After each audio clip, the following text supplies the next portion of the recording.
Un espacio dirigido a la reflexión y análisis sobre el magisterio social de la Iglesia. Un panel de altura que discute la realidad actual guiado por los documentos magisteriales. Los expertos ya están listos para arrancar tu programa Iglesia, Estado y Sociedad.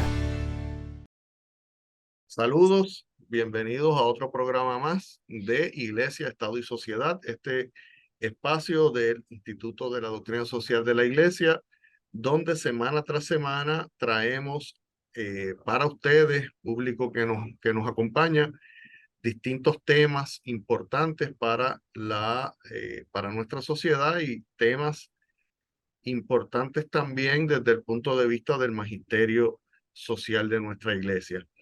Y esta semana, pues me acompaña como siempre mi querido amigo y compañero Fernando José Pacheco Valcourt. Fernando, gracias por estar aquí. Saludos a todos nuestros radioescuchas, saludos Israel. Siempre me llena de mucha alegría estar este ratito compartiendo estos temas tan importantes y de gran trascendencia en nuestra sociedad. Así que el ánimo siempre es a escuchar, hacer una introspección, un diálogo continuamente y actuar conforme a la información que recibimos para ser responsables de este mundo mejor que es posible. Así es, Fernando. Y para esta semana, en esta semana queremos comentar un poco sobre un evento me parece a mí, de suprema importancia para la iglesia, del que se ha comentado, pero tampoco se ha discutido en mucho detalle y hay inclusive mucha desinformación sobre lo que está aconteciendo, y es el sínodo, la primera parte del sínodo de los obispos sobre la sinodalidad en la iglesia. Parecería una redundancia, pero la institución del sínodo de los obispos fue establecida luego del Concilio Vaticano II como un organismo que asesora al Santo Padre sobre distintos asuntos de la iglesia, y el Santo Padre finalmente pues toma la decisión magisterial que haya que hacer y produce los documentos magisteriales que tenga por bien producir. El Sínodo de los Obispos se reúne generalmente cada 3 años, ¿verdad? Y tratan distintos temas importantes para la iglesia. El último sínodo anterior a este fue el sínodo sobre la iglesia en la Amazonía, que produjo finalmente la exhortación apostólica postsinodal, Querida Amazonía, precisamente, pero se han hecho sínodos sobre la familia, se han hecho sínodos sobre la iglesia en América, la iglesia en África, distintos temas. Pero la particularidad de este año, de este sínodo que comienza ahora próximamente, comienza ahora el próximo viernes, entiendo que empieza ya las reuniones del sínodo como tal. El Papa ha querido traer un tema que lleva ya mucho tiempo era hablándolo, pero que ha querido traerlo ya más para la atención profunda de los señores obispos y de las demás personas que están participando en el sínodo, porque también hay laicos participando en el mismo. Y es el tema de la sinodalidad en la iglesia, que es una forma de caminar, es una forma de hacer iglesia en donde todos nos podamos escuchar y todos en conjunto podamos discernir el mensaje que el Espíritu quiere traernos sobre por dónde debemos caminar como iglesia, ¿verdad? Y yo creo que esa es me parece a mí, no sé qué tú piensas, Fernando, pero me parece a mí que esa es la novedad de este sínodo, que el Papa ha dicho que más que una reunión para producir un documento, lo que quisiera es que se convierta en un estilo de hacer iglesia, en una forma de hacer iglesia, que no es otra cosa que caminar juntos y que la sinodalidad no es nueva, la sinodalidad comienza desde la época de los apóstoles, ¿verdad? Eh, los, los discípulos de Emaús caminando y escuchando a nuestro Señor y finalmente dejándose guiar por el Espíritu lo pudieron reconocer, pues eso es parte de eso es sinodalidad también, ¿verdad?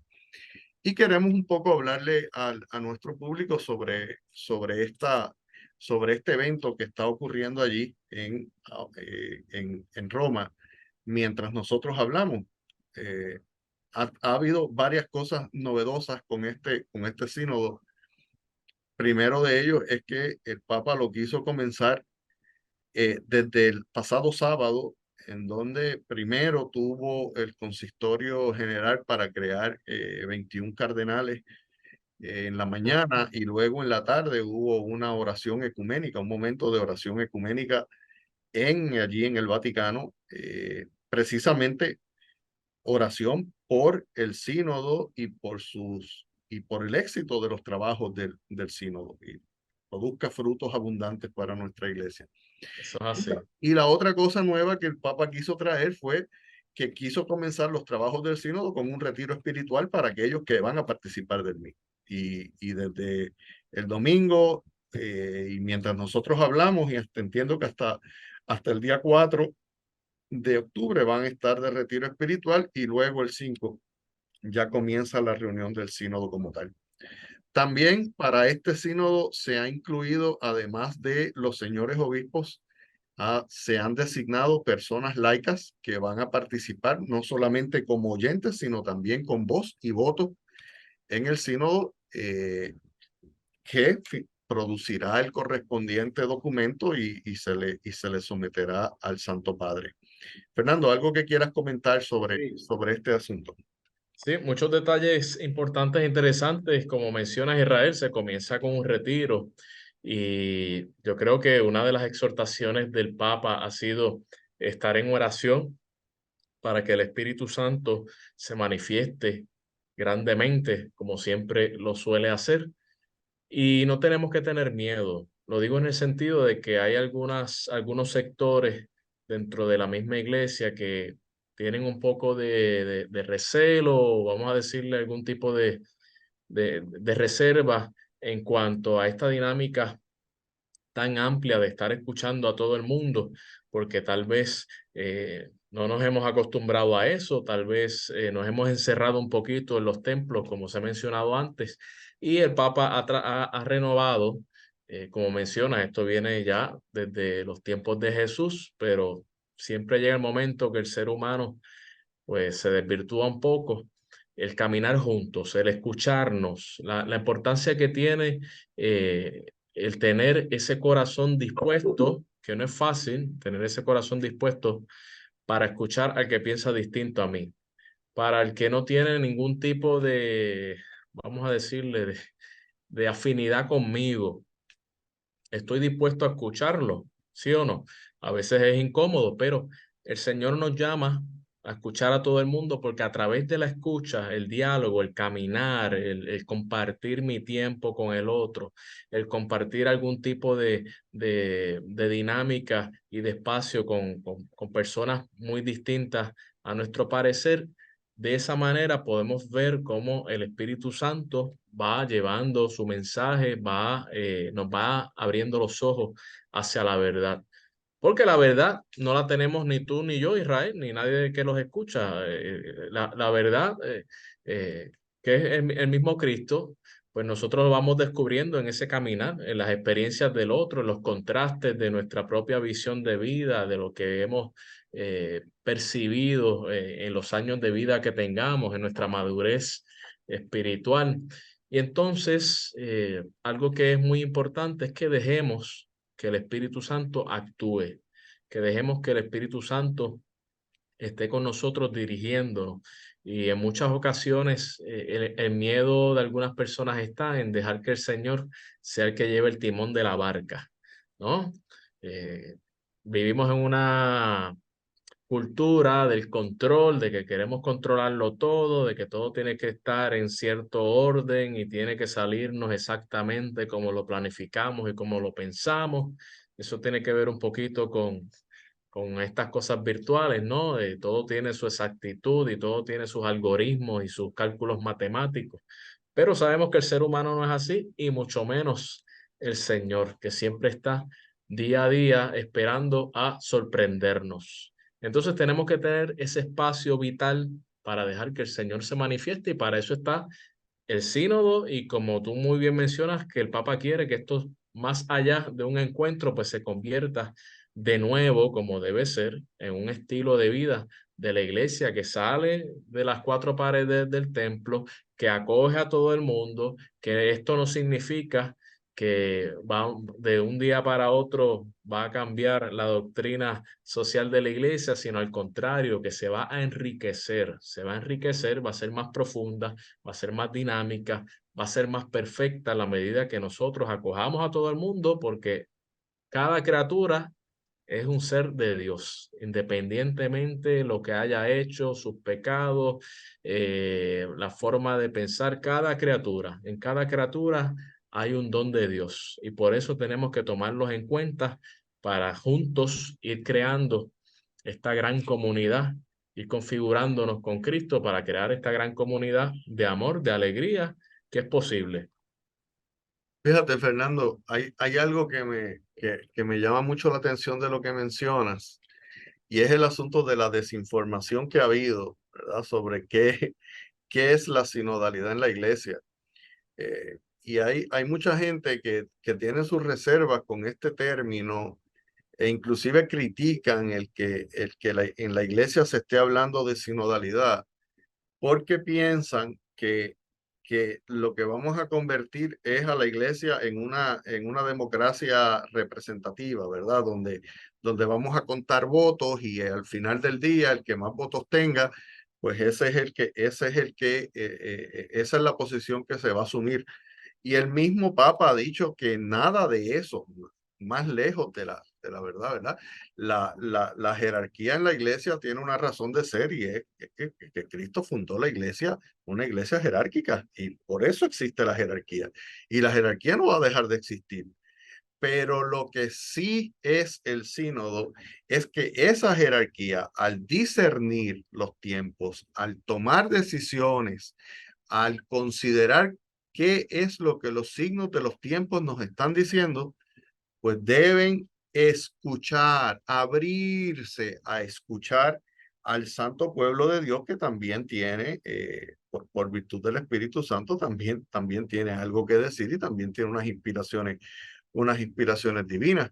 Así que la jerarquía no va a desaparecer, la iglesia no se va a convertir en un parlamento en donde vamos a contar votos y la mayoría manda, pero sí, como tú muy bien dijiste, si comenzamos a hacer este camino verdaderamente sinodal, si comenzamos a vivir en comunión, porque la sinodalidad es vivir en comunión toda la iglesia, y la palabra lo dice, común unión, vivir en comunión unos con los otros, entendernos, escucharnos, ponernos en la posición de cada cual y dentro de ese cuadro dejar que el Espíritu obre dentro de nosotros y obre en los corazones de los sacerdotes y obre en los corazones de los señores obispos y nos indique cuál es el camino que el Espíritu quiere que nos lleve, que quiere llevarnos, y el Espíritu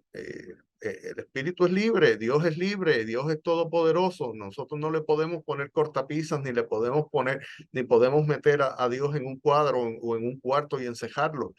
El Espíritu nos dirá, ¿verdad? Por dónde es que vamos a caminar y nos llevará a puerto seguro, que es la mejor, que es la mejor certeza que podemos tener, ¿verdad?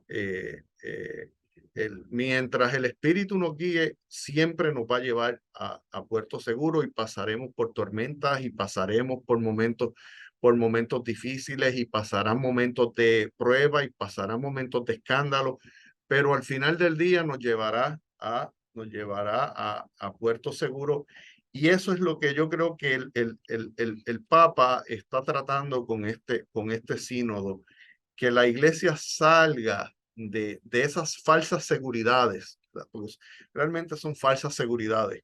El que pues esta es la doctrina y yo me dejo llevar por la doctrina estrictamente y así me siento seguro, ¿verdad? Yendo a misa el domingo, pues cumplí con el checkmark de la, ¿verdad? Con el checkmark de lo que tengo que hacer como cristiano para salvarme ya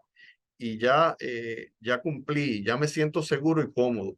Precisamente el Papa lo que quiere es sacarnos de esa comodidad y nos está llamando a que vayamos a las periferias, pero no ir a las periferias para cualquier cosa, ir a las periferias para vivir en las periferias lo que es el dolor humano, y dentro de ese dolor humano, dentro de esas experiencias de los que están más alejados quizás de la iglesia, también nosotros podamos entender por dónde tiene que ir nuestro caminar en la iglesia. Y eso me parece a mí que es, que es vivir en sinodalidad, ¿verdad? Y eso es lo que el Papa quiere que la iglesia haga, y ciertamente pues por eso ha convocado a este sínodo, que no va a ser un sínodo de este año solamente. Él ha pedido que, un poco señalando que esto es un proceso, que este sínodo se va a llevar en dos partes. Se realiza uno ahora en este octubre, comienza el día 5 hasta finales del mes de octubre, y el año que viene nuevamente se reúne una segunda sesión del sínodo para seguir tratando los mismos temas que ya se deben comenzar a hablar en este sínodo este año. Así que a mí me parece que es una gran experiencia eclesial, que es un momento de gracia para nuestra iglesia, y por el cual todos los cristianos estamos llamados, me parece a mí, a que los que no estamos participando activamente del sínodo, que los acompañemos con nuestras oraciones para que lo que allí ocurra esté totalmente guiado, como yo estoy seguro que estará, por el Espíritu Santo, y que produzca frutos abundantes para nosotros como iglesia. Así es, Israel. Y del mismo modo, me gustaría traer a colación unos detalles importantes. Tengo aquí presente el Instrumentum Laboris, que pretende tener un itinerario, unas notas para ir dirigiendo todo este proceso sinodal. Y hay tres temas prioritarios para la iglesia sinodal, que algunos tal vez los conocemos, otros no, pero se los mencionamos, que es la comunión, la misión y la participación. Comunión, misión y participación. Y en cuanto a comunión, nos menciona sobre la comunión que se irradia, ¿no? Y yo creo que eso tiene que ver un poquito con lo que tú mencionas de no solamente cumplir y hacer un checkmark de que estuve presente en misa. Una cosa es estar allí y otra cosa es vivírselo y disfrutarlo, ¿no?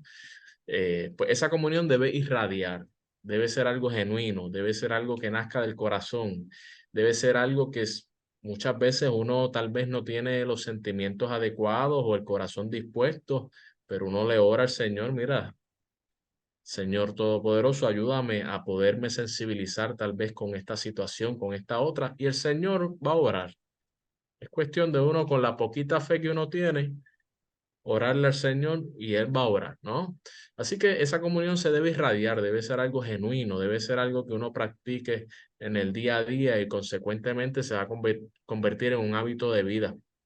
Y hay una preguntita aquí, no sé si nos da tiempo en este segmento, Israel, o la dejamos para el otro. Sí, sí, da tiempo. Adelante. Ok, la pregunta dice, ¿cómo podemos ser más plenamente signo e instrumento de la unión con Dios y de la unidad del género humano? ¿Cómo podemos ser más plenamente signo, ¿no?, de esa unión con Dios y la unidad del género humano? Y ahí, no sé qué se te ocurre a ti, Israel, pero yo creo que es un repaso o un llamado a volver a uno retomar cómo en el día a día, en sus ámbitos de trabajo, de estudio, de familia, pues uno irradiar esa alegría irradiar el buscar la paz en las diferentes situaciones y conflictos diarios que usted allá que nos escuche, nosotros tenemos, porque conflictos, eso desde que uno se levanta, hay conflictos en todas partes, no, ni se diga usted cuando se levanta, si tiene niños, porque se levanten temprano para la escuela, o usted desayunando, o cuando va camino al trabajo y se encuentra dos o tres que van más apurados que usted y le tocan un bocinazo, le hacen un corte de pastelillo, ¿no? Son detalles, pero que en el día a día podemos nosotros, aunque no sea fácil, aunque a veces uno se sienta que está nadando en contra de la corriente, con el ejemplo tratar de ser entes de paz, ¿no? Fíjate, Fernando, yo creo que, como diríamos allá cuando estábamos aprendiendo español en la escuela elemental, esa es la idea central de todo este asunto, esa pregunta que tú has formulado allí, que surge del Instrumentum Laboris, y es parte de lo que los padres sinodales van a estar atendiendo. Es la idea central de todo esto, ¿verdad? Porque como iglesia estamos llamados a ser signo de Cristo en la tierra, ¿verdad? Signo de Cristo, que es el cabeza de la iglesia, pues nosotros estamos llamados a hacer ese signo, y obviamente queremos que ese signo sea un signo que verdaderamente atraiga y que verdaderamente sea creíble. Tenemos que ir a la pausa, pero al regresar continuamos comentando algunos de los temas que los padres sinodales van a estar atendiendo durante este mes. Así que no se retiren, que en breve regresamos a Iglesia, Estado y Sociedad. Iglesia, Estado y Sociedad. Bienvenidos al segundo segmento del programa Iglesia, Estado y Sociedad. En la mañana de hoy converso con mi compañero Fernando Pacheco Valcourt sobre el tema del sínodo de los obispos que se está realizando en Roma durante este mes de octubre se estará realizando, y es precisamente sobre la sinodalidad en la iglesia. Fernando, nos decías casi terminando el primer segmento, ¿verdad? Que los tres grandes temas que se van a estar tratando en el sínodo y que son parte de la sinodalidad en la iglesia, es comunión, misión y participación, ¿verdad? Y nos hablaba de cómo uno de los temas es cómo irradiamos la comunión en la iglesia. A mí me parece importante, Fernando, que una de las preguntas que se van a estar atendiendo sobre este tema es el asunto del compromiso ecuménico. Hay una de las preguntas que dice, ¿cómo puede una iglesia sinodal cumplir mejor su misión mediante un compromiso ecuménico renovado? Y esto es algo a lo que el Santo Padre le ha dado mucha importancia, al diálogo ecuménico que comenzó con el Concilio Vaticano II, ¿verdad? No, esto no es algo que la iglesia se inventó, que el Papa Francisco se inventó cuando llegó a ser obispo de Roma. Del diálogo no solamente ecuménico, o sea, el diálogo entre las distintas denominaciones cristianas, sino también el diálogo interreligioso es algo importante para la iglesia. Y fíjate que siendo la sinodalidad un llamado a vivir la comunión, ¿verdad? La comunión de hermanos, porque aunque separados seguimos siendo hermanos, y también al escucharnos, a mí me parece importante estos esfuerzos de diálogo ecuménico, porque nuestros hermanos separados también tienen cosas que decir que pueden ser importantes para nosotros como iglesia. Y tenemos que tener este diálogo franco, partiendo de la humildad, estando claros de cuál es nuestra posición, ¿verdad? Y sin nosotros claudicar a lo que creemos, pero estar abiertos a escuchar lo que nos dicen, lo que los hermanos cristianos de otras denominaciones tienen que decirnos y que pueden enriquecer el proceso de discernimiento nuestro. Digo, yo voy más allá, y esto es algo que yo sé que también el Papa lo ha mencionado mucho. no solamente los hermanos cristianos de otras denominaciones tienen algo que decirnos, los hermanos de otras religiones tienen algo que decirnos, y los que están alejados de la iglesia, o inclusive los que dicen que no creen, tienen algo que decirnos y tienen algo y tienen valores que pueden ser importantes para nosotros como iglesia, para poder vivir una mejor comunión, para poder vivir ser un signo de paz y de unidad en la tierra que tanta falta está haciendo. No sé qué piensas sobre esto, Fernando. Tú que mencionas ser signo de paz y de unidad, pues se me ocurre, y estaba analizando lo que estabas mencionando, ser signo de paz y de unidad, practicándolo en el seno familiar, practicándolo dentro de la misma iglesia, pues en ocasiones, tal vez no es tan difícil, tal vez no es tan cuesta arriba. Ahora bien, abrirnos genuinamente, como tú dices, a otros hermanos, a inclusive al que se llama ateo, que no cree en nada, pues ahí es donde está el trabajo duro y el trabajo al cual todos estamos llamados, porque eh, como me dijo el Señor, si amamos solamente a los que nos aman, pues ¿de qué vale eso, no? Llamándonos a amar a nuestros enemigos o a aquellos que nosotros mismos denominamos como enemigos, ¿no? Y entonces, en cuanto a ese particular, es muy interesante lo que mencionas, Israel, porque a veces nos cerramos a escuchar a estos otros hermanos también, que aunque son cristianos, pues no comparten la misma doctrina social de la iglesia que nosotros por muchos siglos, pues ha ido construyendo, ¿no? Pues nos podemos cerrar y limitar a muchas herramientas que tal vez pudiéramos tener en común, y el Papa lo ha mencionado antes. ¿Por qué no miramos lo que tenemos en común y dejamos de estar mirando tanto las diferencias, ¿no? Entonces yo a veces lo veo desde el punto de vista, yo a veces me imagino y dialogo en casa, en familia, y digo, mira, a veces los católicos en ocasiones nos estamos fijando demasiado en estas diferencias que tenemos con otras denominaciones religiosas, y tenemos que tener mucho cuidado porque todos somos parte. Yo digo, ¿verdad? Los cristianos somos parte, tal vez yo trato de compararlo, hacer una analogía como un campo de batalla, ¿no?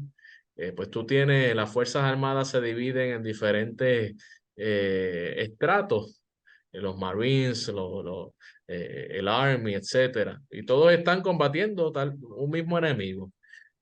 Pues yo lo comparo a veces desde ese punto de vista. Mira, nosotros tenemos que atender unas dinámicas en este mundo bajo la doctrina cristiana, y nuestros hermanos separados no podemos sacarlos a un lado porque ellos mismos, nosotros juntos vamos a poder combatir estos males y esta guerra ¿verdad? Esta guerra espiritual que se tiene en este mundo, esta guerra que a veces es bastante disimulada, una guerra social del mismo modo, porque todos estamos en búsqueda de ese ser supremo. Todos estamos en búsqueda de ese Dios grande, todopoderoso, lleno de amor y de misericordia. Y qué mejor que todos unirnos, escucharnos y ver de qué manera podemos ir logrando esos cambios en esta sociedad. Y como tú dices, no hay que tener miedo, porque no es que vamos a renunciar a nuestra doctrina, no es que vamos a renunciar a nuestras creencias, al contrario, es que juntos como hermanos vamos a caminar juntos para lograr esos cambios. Hay un viejo adagio que dice divide y vencerás, divide y vencerás. Entonces, en la medida que estemos más y más y más fragmentados, aquellos que buscamos a un mismo Señor, pues en esa medida se nos hará más difícil combatir las acechanzas del enemigo. Así que hay que buscar la unidad, hay que buscar la unidad, porque hay más cosas, yo estoy seguro que hay más cosas que nos unen de las que nos desunen. Fíjate, Fernando, ¿y por qué no aunar esfuerzos en la misión, verdad? Todos tenemos una misión que cumplir como cristianos, de llevar el evangelio hasta los confines de la tierra, pero también tenemos la misión de hacer el bien, de luchar por el bien común, de, como parte de la doctrina social de la iglesia, cuidar nuestra casa común. Pues, ¿por qué no ponemos a aunar esfuerzos no solamente con nuestros hermanos cristianos de otras denominaciones, sino inclusive con aquellas personas que no creen, pero que son personas de buena voluntad, que podamos echar adelante, ¿verdad? Verdaderamente esta misión. El Papa Francisco nos ha dado cátedra al respecto, ¿verdad? No hace mucho tiempo tuvo un viaje ecuménico a Sudán con el obispo de Canterbury de la iglesia anglicana y el moderador general de la iglesia de Escocia, eh, denominaciones cristianas protestantes, pero con un mismo fin, luchar por la paz, ¿verdad? En esa área de África tan querida por los tres y que tanta falta hace. Y así por el estilo, los esfuerzos a favor del medio ambiente que ha hecho el Papa Francisco junto al patriarca Bartolomé, patriarca de Constantinopla de la iglesia ortodoxa. O sea, nos ha dado cátedra y él lo que nos llama, él nos da el ejemplo, pero nos llama a que nosotros hagamos también lo mismo. Otra cosa importante, Fernando, que quería destacar es que parte de lo que que se va a dialogar, ¿verdad? En esta asamblea de los obispos y que a mí me parece particularmente importante y se resume en una pregunta: ¿cómo puede la iglesia de nuestro tiempo cumplir mejor su misión mediante un mayor reconocimiento y promoción de la dignidad bautismal de las mujeres? A mí me parece que esto es un tema fundamental para la iglesia, sobre todo si consideramos que las mujeres son el centro y corazón de las parroquias. Yo no sé si esa es tu experiencia, pero Sí. en mi parroquia el centro y corazón de la parroquia son las mujeres, ¿verdad? Y son las que salen a hacer cosas y son las que salen a trabajar en las pastorales y son las que están pendientes de la liturgia y que todo corra. Y no estamos hablando aquí de la ordenación de mujeres sacerdotes, eso no es la discusión, pero yo creo que tenemos espacio todavía, mucho espacio para reconocerle más espacios de toma de decisiones y de autoridad a las mujeres dentro de la iglesia. De hecho, el Papa ha estado haciendo una serie de nombramientos importantes en la curia romana a mujeres. Por ejemplo, la secretaria del Consejo de la Comisión para la América Latina de la Santa Sede es la doctora Emil Secuda, una mujer y laica, que es quien está llevando la voz cantante como secretaria de esa comisión y haciendo un trabajo enorme, ¿verdad? En esa comisión y así por el estilo ha hecho un sinnúmero de nombramientos adicionales en distintos dicasterios y oficinas de la Santa Sede para que los ocupen las mujeres y yo creo que nos está enviando un mensaje grande a la iglesia de todo el mundo, ¿verdad? Hay que abrir el espacio y tenemos que reconocerle sobre todo la dignidad bautismal a las mujeres que son tan bautizadas como cualquier hombre, ¿verdad? Y cualquier rezago de discrimen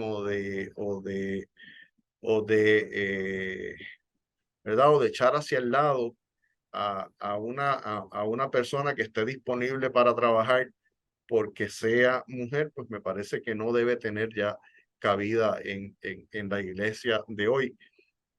Y eso será algo que dialogarán allí los padres sinodales y varios de los que están allí que van a estar en esa asamblea como participantes con voz y voto serán mujeres también, que eso es otra cosa importante y nueva en este sínodo.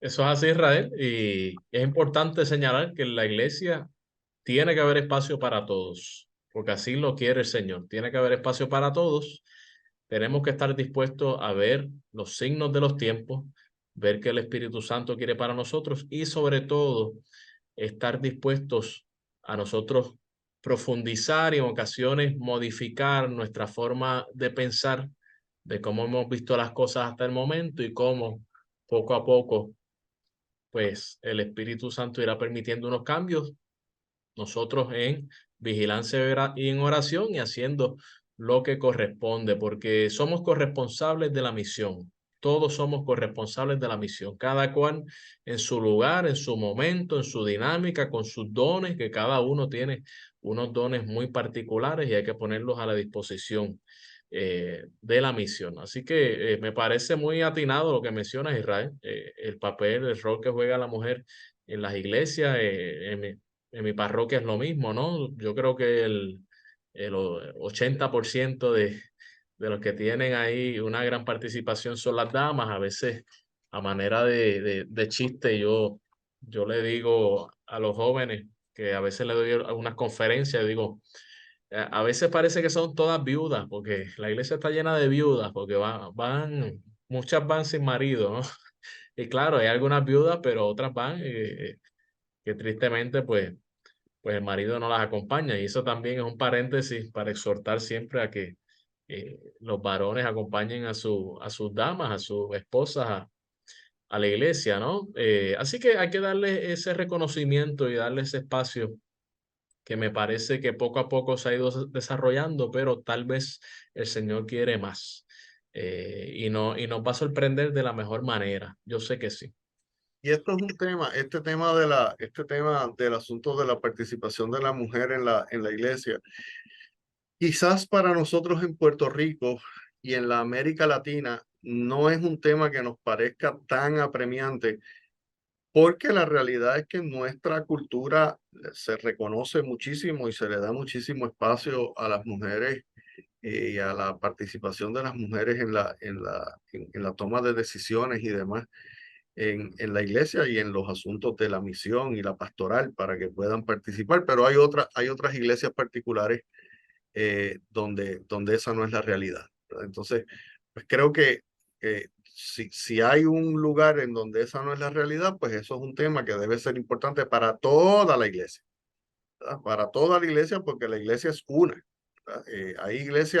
Hay iglesias particulares, pero somos una sola iglesia católica, ¿verdad? Y lo que es importante en el África, pues debe ser importante para nosotros también. Un tema que nosotros debemos asumir. Eso es parte de vivir la comunión, me parece a mí. Eso es así.